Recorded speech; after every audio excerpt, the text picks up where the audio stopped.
결혼을 앞둔 청년들이 인사하러 오잖아요. 그러면 제가 꼭 물어보는 게 있습니다.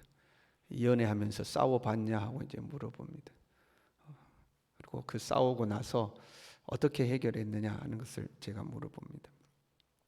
왜냐하면 사람이 좋을 때는 모르는 거죠. 평소에는 서로가 사랑하고 좋으면 그 악한 자도 사랑하는 사람에게는 잘해주는 거 아닙니까? 모르죠. 문제가 생겼을 때 진짜를 알 수가 있는 거죠. 문제가 생겼을 때 그 사람의 진짜가 나오는 겁니다. 신앙도 그렇습니다. 평소에는 우리가 신앙을 잘 모릅니다. 다 비슷비슷하고 그만그만해 보입니다. 그런데 문제가 생기면 믿음의 실력이 이제 드러나는 거죠. 경건해 보였는데 문제가 생기면 자기 생각, 자기 주장, 자기 고집이 나오는 사람이 있습니다. 이 사람 평상시에는 신앙 별로처럼 보였는데 문제가 생기면 하나님 앞에 나와서 엎드리고 자기를 내려놓고 주님의 인도를 구하고 주님의 뜻을 묻는 사람도 있습니다. 평소에도 별로였는데 문제가 생겨도 별로인 사람도 있습니다. 문제가 생겨도 하나님을 찾지도 않고 기도하지도 않고 이제 엎드리지도 않는 거죠. 문제가 생겨봐야 그 사람의 진짜를 알 수가 있는 거죠. 여러분, 정말로 하나님이 나를 인도하시며 지키시고 주관하시는 분임을 여러분 믿습니까? 문제가 생겨봐야 아는 거예요. 우리가 평소에는 믿습니다 그러는데 진짜로 문제가 탁 생겼을 때 하나님이 나를 인도하신다, 하나님이 나를 주관하신다 하고 하나님께 자신을 맡기는가 맡기지 못하는가, 이 문제가 생겨봐야 아는 거죠. 느부갓네살이 금으로 신상을 만들었어요. 지금 이제 꿈을 꾸고 다니엘이 그 꿈을 해몽했던 사건하고는 좀 시간 차이가 있습니다. 시간이 한참 지난 뒤에요. 이 왕들이 신상을 만드는 것은 그 왕실의 권위를 나타내기 위한 겁니다. 그래서 왕이 사는 왕궁을 화려하게 만든다거나 왕의 의복을 화려하게 만든다거나 왕들이 잔치를 거하게 베풀어서 신하들을 불러서 잔치하고 하는 것은 다 왕실의 권위, 왕권을 강화하기 위한 것들입니다. 왕이 얼마나 힘이 있는가 이제 이런 것들을 보여주기 위한 거죠. 높이가 60규빗, 너비가 6규빗이라고 그랬어요. 높이가 한 30m 되는 겁니다. 당대 30m 정도 되는 금 신상을 만들었다. 어마어마하지 않겠어요? 지금과 동일한 시대가 아니니까 그 당시 사람들이 봤을 때 어마어마한 이제 신상을 만들어 놓은 거죠. 마치 느부갓네살이 꿈에서 봤던 크고 찬란하고 두려운 그 신상처럼 그 크게 이제 만들어 놓은 겁니다.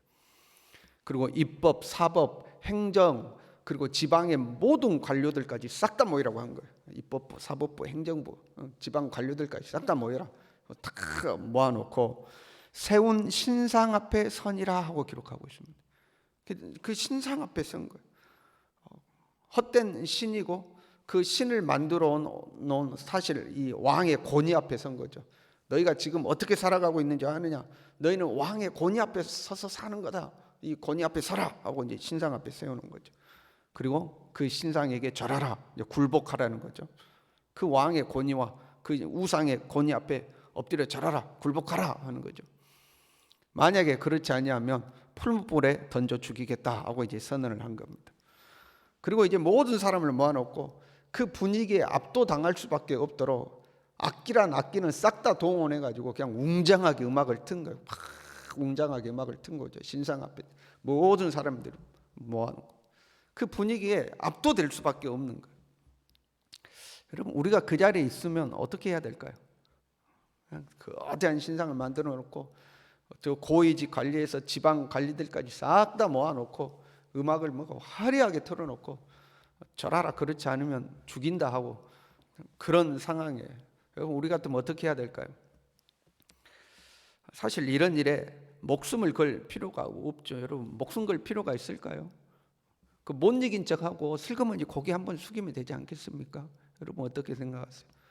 아니 그 우리가 거기다 절한다고 하나님 안 믿는 것도 아니고 그 못 이긴 척 슬그머니 절하면 그냥 넘어가는 거 아니에요? 그 소나기가 내리면 그 비를 피해야 되지 않겠어요? 그러니까 못 이긴 척 절하면 넘어가는 겁니다. 그렇다고 내가 하나님 안 믿는 거 아니에요? 그냥 어쩔 수 없이 잘 한 번 했다 이러면 끝나는 거 아니에요? 그럴 수도 있겠죠. 근데 여러분, 제일 좋은 것은요, 이런 상황에 직면하지 않는 게 제일 좋은 겁니다. 이런 상황이 오면 피해야 돼요. 예수님은 우리에게 환난이 찾아오면 도망가라고 가르쳐 주셨어요. 환난이 오는 것을 보면 밭에 겉옷 가지러 다시 돌아가지도 말고 뒤도 돌아보지 말고 도망가라 이야기했죠. 그러니까 믿음 좋다고 환난이 왔을 때 그 막 부딪혀 가지고 내가 순교하겠다, 이건 꼭 바람직한 것은 아닙니다. 피할 수 있으면 피해야 됩니다. 제일 좋은 것은 이런 자리에 내가 사정이 있어서 못 가겠습니다 하고 안 가는 게 제일 좋겠죠. 그런데 어쩔 수 없이 이제 맞닥뜨려 버린 거죠. 어떻게 해야 되냐 하는 거죠. 이런 상황이 어떻게 해야 되느냐.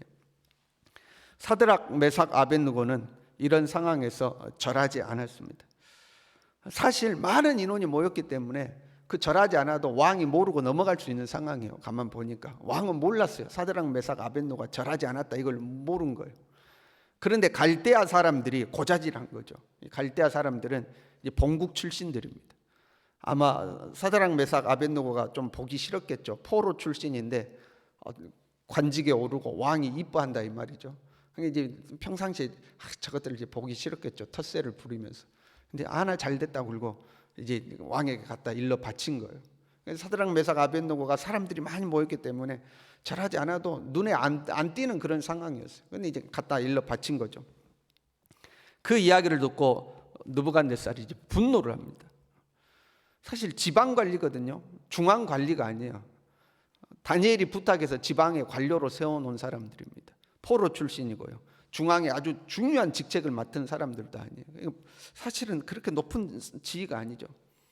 그럼에도 불구하고 왕이 다시 한번 기회를 줍니다. 사실 당장에 죽여도 상관은 없거든요. 그런데 왕이 다시 한번 기회를 줘요. 그것은 왕이 아꼈다는 것을 알 수가 있어요. 왕이 이들을 아낀 거죠.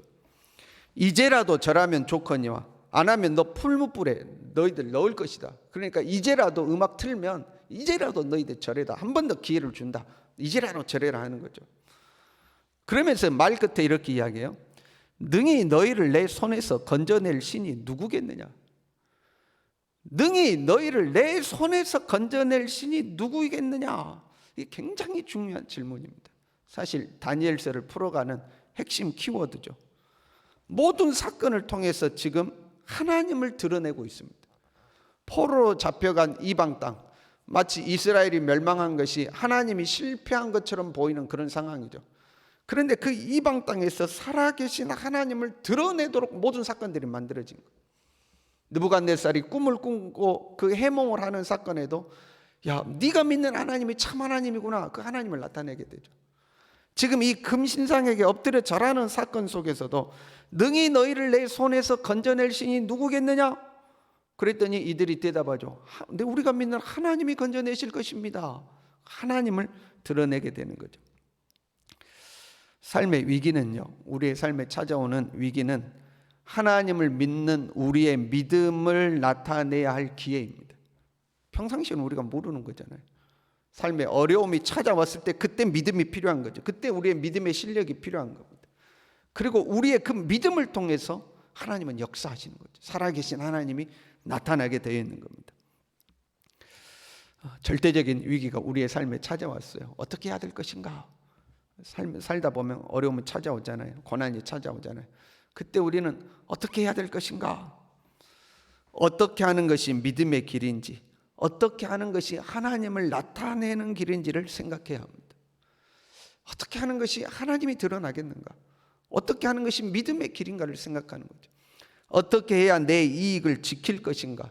어떻게 해야 내게 유익이 될 것인가? 이걸 먼저 생각하는 게 아니고 어떻게 하는 것이 믿음의 길인지, 어떻게 하는 것이 하나님을 나타내는 길인지 그걸 먼저 생각하는 거죠. 대제국 바벨론, 그 나라의 대왕 느부갓네살, 그리고 그가 만들어 놓은 금신상, 그 앞에 모인 고위 관리직에서 지방 관리직까지 모든 사람들, 그 앞에 있는 사드락, 메삭, 아벳느고 세 사람은 초라해 보이죠. 힘없이 보이죠. 그러나 피할 수 없는 상황이 된 거예요. 능히 너희를 내 손에서 건져낼 신이 누구겠느냐는 왕의 질문, 이 질문이 이들로 하여금 더 이상 돌아갈 수 없도록 만들었어요. 왜냐하면 이 질문은 믿음을 시험하는 질문이죠. 신앙의 문제가 돼버린 거예요. 능히 너희를 내 손에서 건져낼 신이 누구냐? 너희들이 믿는 하나님이라고 내 손에서 건져낼 것 같냐? 이 질문이거든요. 믿음의 대결, 신앙의 대결이 되어버린 상황인 거예요. 단순히 인간관계의 문제라든가 뭐 삶의 편리성의 문제라든가 이런 문제라면 어느 정도 선에서 타협할 수 있겠죠. 그런데 신앙의 문제가 돼버린 거예요. 너희를 내 손에서 건져낼 신이 누구겠느냐? 너희들이 믿던 여호와 하나님 믿는다고 믿는데 그 하나님이라고 내 손에서 너희를 건져낼 것 같냐? 이제 이런 질문이 됐잖아요. 그러니까 더 이상 피해갈 수 없는 문제가 된 거죠. 내 믿음을 시험하는 문제가 됐기 때문에. 그래서 대답하는 거죠. 우리가 섬기는 하나님이 풀무불 가운데서도 우리를 건져내실 것이고 왕의 손에서도 건져내실 것입니다. 만약에 그렇지 않는다 할지라도 우리는 왕이 세운 신상도 섬기지 않을 것이고 오직 하나님만 섬길 것입니다 하고 이제 믿음의 고백을 한 거죠. 왕은 금 신상 앞에 사람들을 세워놓고 이 신상 앞에 절하라 하고 이야기하고 있는데 사드락 메삭 아벳느고는 우리는 신상 앞에 서 있는 사람들이 아니고 하나님 앞에 서 있는 사람들입니다 하고 고백하는 거죠. 살아도 하나님이 우리를 살리실 것이고 죽인다 할지라도 우리는 그 하나님 앞에 서서 사는 사람들입니다 하고 이제 고백하는 겁니다. 우리가 누구 앞에 서 있는가를 생각해 봐야 돼요. 크고 화려하고 두려운 세상 앞에 서 있는 사람들인가? 그러면 세상 눈치 보고 살겠죠. 돈의 눈치를 보고 권력의 눈치를 보고 이 땅에서 성공하는 것의 눈치를 보고 살아가겠죠. 그러나 우리는 아직까지 두 발을 이 땅에 딛고 있어도 하나님 앞에 서 있는 사람들인 거예요. 우리는 하나님 앞에 서 있는 사람들. 거기에서 우리의 자신감도 나오고요. 거기에서 우리의 담대함도 나오고요. 거기에 우리의 능력이 있는 겁니다. 오늘 하루도 하나님 앞에 서서 살아가는 우리 모두 될 수 있기를 바랍니다. 기도하겠습니다.